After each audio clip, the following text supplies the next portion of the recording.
The financial crisis of 2008 and the recession that follows has been a wake-up call for most Americans on their personal financial condition.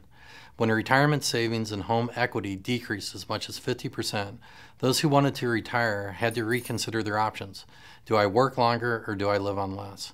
The growth of the 401k plans and the decrease in defined benefit plans has placed the burden of retirement savings on the shoulders of the individual.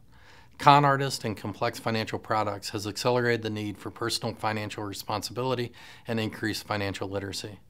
Today, the U.S. is facing a dangerous knowledge gap in financial literacy for adults and children that is threatening the future economic empowerment and self-sufficiency of Americans. Statistics on foreclosure, debt accumulation, and habits of overspending and undersavings are evident that insufficient understanding of basic financial principles is causing critical economic and societal problems. 14 states now require high school students to take personal finance class, and 22 states require economic classes. While this is a start towards improving financial literacy, it is far from enough. The 2008 financial, housing crisis, and recession has exposed our weakness managing our own personal finances, our lack of financial literacy. Hello, I'm Bob Walker, Associate Professor and Chair of the Department of Business at Mount Mercy University. The McGraw-Hill Research Foundation has just published my paper titled Sustainable Personal Finance. The goal of this paper is to advocate for increased financial literacy education through a person's lifetime. Financial literacy educational process should begin at home, where parents teach children fiscal responsibility and that spending of money should be a reflection of what one values. In high school, financial literacy education should emphasize budgeting, savings, student loans, and retirement planning. Albert Einstein is quoted as saying, "The most powerful force in the universe is compound interest."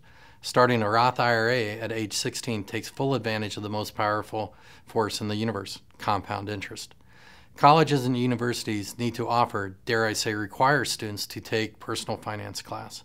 Financial literacy is just as important as reading and writing literacy, math skills to ensure that we do not make the same mistakes in the future that we have made in the past. Employers should offer seminars on retirement and health insurance plans to share information on changing products and services. And in retirement, one needs to continually learn about the changes in tax laws, the new products and services that can better meet one's needs. Financial literacy education should be taught and learned throughout one's lifetime. Sustainable financial literacy is balancing your needs and wants with your values and goals while living within your means. It's spending less than you make while using your money as a resource to get what you need and want as a reflection of your values. Sustainable personal finance could mean living on $10,000 a year off the power grid and growing your own food, or it could mean living on $500,000 or more a year, using the money in accordance with your values and goals.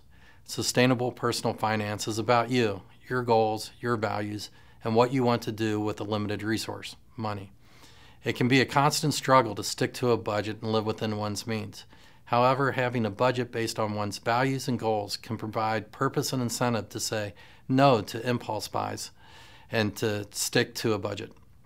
I want to thank you for watching this video and thank the McGraw-Hill Research Foundation for publishing this important paper. I encourage you to download the paper and become an advocate for increasing personal financial literacy, personal financial education. I truly believe that increasing sustainable personal financial literacy is a tide that can raise all boats.